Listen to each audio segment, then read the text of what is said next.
በሰው ሀገር በግዞት ሀገር በባርነት በእስር ቤት ጠያቂ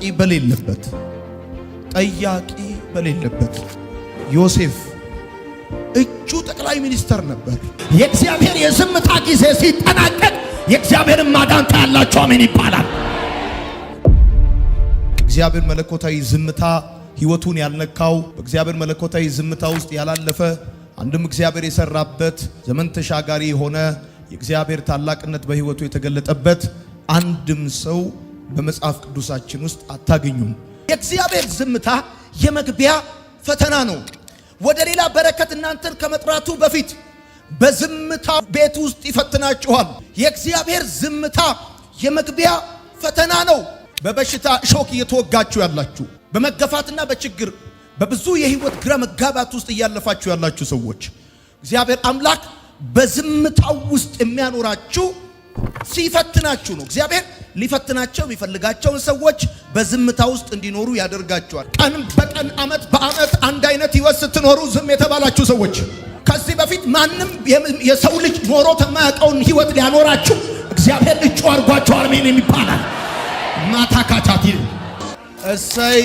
እሰይ ስለቴ ሰመረ ብላችሁ የምትዘምሩበት ጊዜ ቅርብ ነው። አሜን ባል በሰው ሀገር በግዞት ሀገር በባርነት በእስር ቤት ጠያቂ በሌለበት ዮሴፍ እጩ ጠቅላይ ሚኒስተር ነበር። ተፈልጎ ነው እስር ቤት የገባው፣ ተረስቶ አይደለም። ተፈልጎ ነው። ተፈልገሽ ነው። ከገበያው ህዝብ ሁሉ መካከል ከትውልድ ሁሉ መካከል ተፈልገሽ ነው። እግዚአብሔር አይኑን ጥሎብሽ ነው። ይፈልግሻል። በሩ ያልተከፈተው ስላልተሰማ አይደለም። ጥያቄሽ ያልተመለሰው እግዚአብሔር ስላላየሽ አይደለም። ያንቺ ጉዳይ ስለማይመለከተው አይደለም።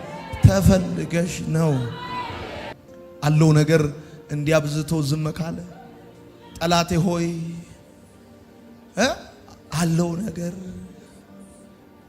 እንደዚህ አብዝቶ ዝም ካለ አለው ነገር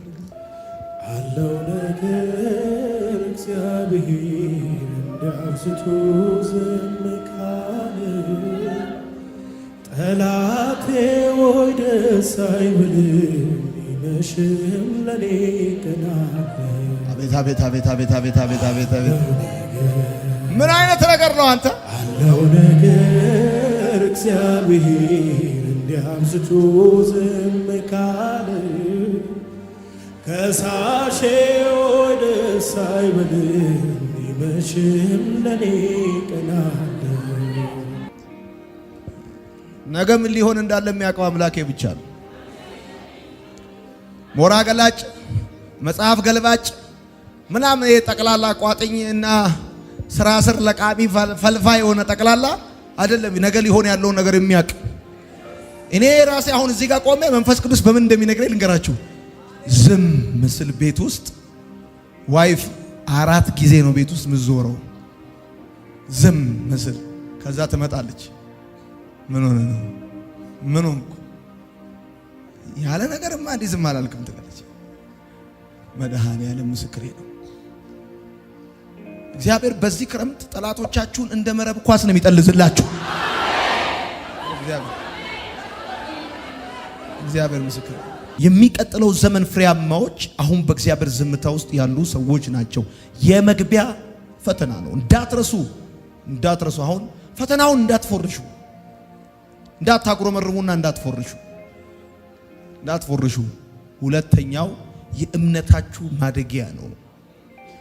በእግዚአብሔር ዝምታ ውስጥ ያላችሁ ሰዎች እምነታችሁን እግዚአብሔር አምላክ ማክሲማይዝ ሊያደርገው ስለሚፈልግ ነው። ጌታ ይባረክ። አሜን በል።